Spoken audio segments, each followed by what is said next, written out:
So maybe a quick demonstration of like, okay, so you can see both hands. So obviously I've not got a capo here in Brazil, but say you go, I got my driver's license last week, just like we always talked about, 'cause you were so excited for me to finally drive up to your house, 'cause today I drove through the suburbs crying 'cause you weren't around. See, for instance, I'm just only really stroking the top 3 strings, but then I'm singing at a low volume. But then, if, you know, you can easily, I got my driver's license last week, just like we always talked about, 'cause you were so excited for me to finally drive up to your house, 'cause today I drove through the suburbs crying 'cause you weren't around.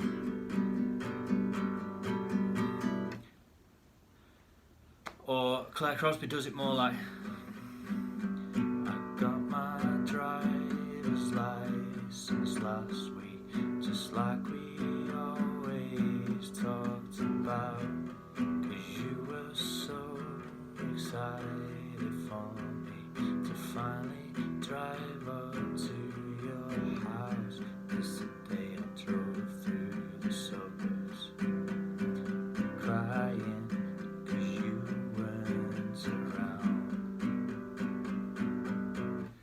You know, literally, I think she just sort of more just touches the bass string, and then on the E chord she's again just touching the bass string, but on the G chord as well, you'll notice she's holding the full G chord. So she's playing I think she's playing like that, so she's holding this note as well, so she doesn't have to avoid that bottom note. And it's not really an avoid note either. You can still play it with that.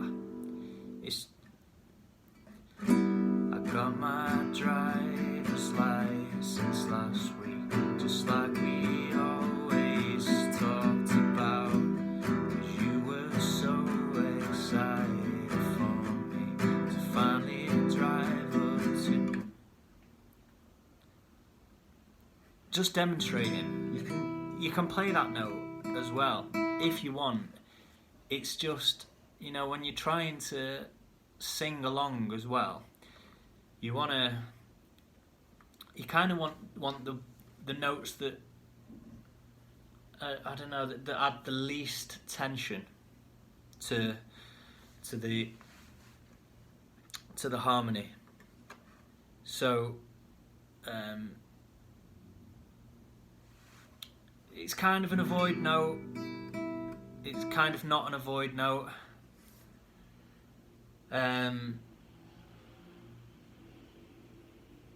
It'll make it easier to sing along to at the start if it's not in there. You probably won't hear it in the song, that note. But there are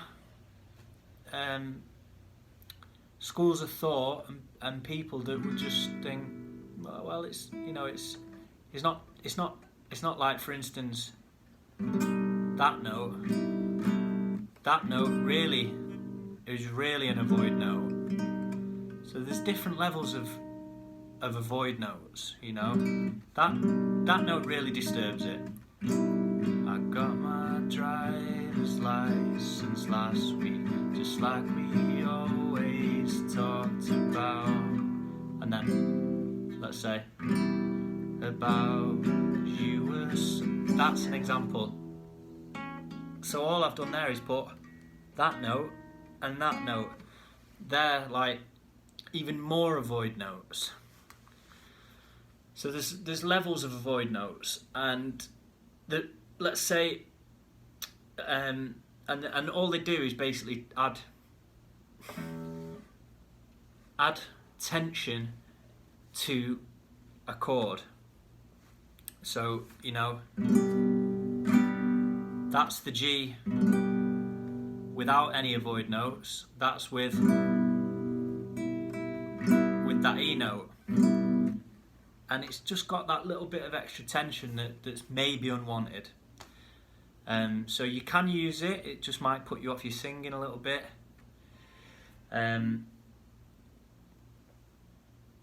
So yeah, the purest form of a chord. Again, people will argue differently, but especially in pop music, the purest form of a chord is the root, the third and the fifth. So for instance, you know, in all of these chords that you've got, you've got the root, third and the fifth, and that's it. Bar the C shape, where actually it's got the seventh in there. The reason I've not asked you to avoid it is because the seventh as well is considered quite a pure tone to the chord. So while we're just learning, it's not too hard. It doesn't disturb the chord, the pure chord, enough for me to think, yeah, it's better we leave that one out. So back to the pure chord tone. So a root, third and the fifth is considered a pure chord tone, the purest form of the chord. So for instance, if you look at this shape, if you looked at it in detail, it's called, this kind of shape is called the G shape. Yeah. So basically you've got this note, this, and this note in there. And some people put that note in there, but it doesn't matter because that's just the fifth again. It's the root, the third and the fifth. So you've got the root, the third, the fifth. You've got G, B, D. And then you've got the root, the third, and the root. Because you've got G, B, G. So really, although there's 6 notes in there, there's only actually 3 note names. So G, B and D. That's when you're on the G chord. And they are considered the purest tones, the root, the third and the fifth.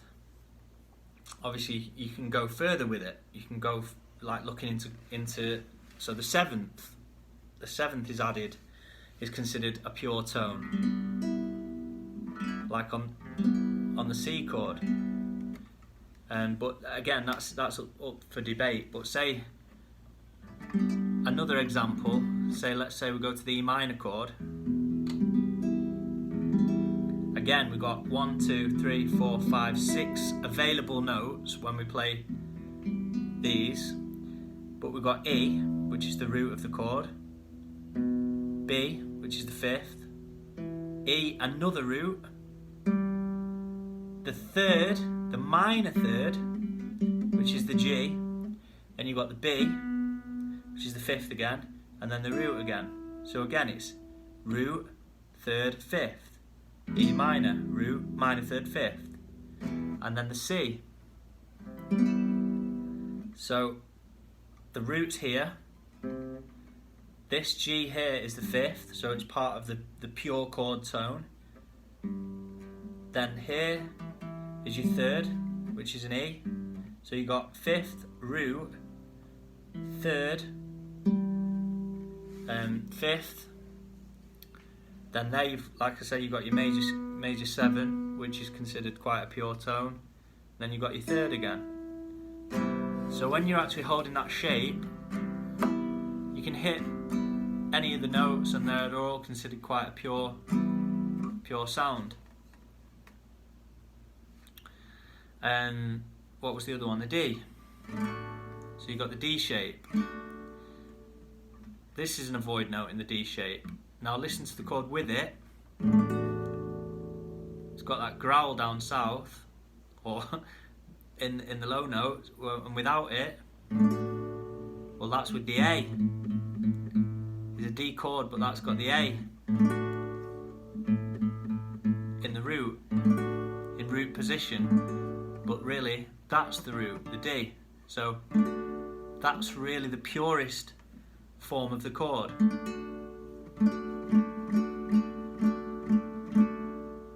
So you got root fifth, root third. Again, so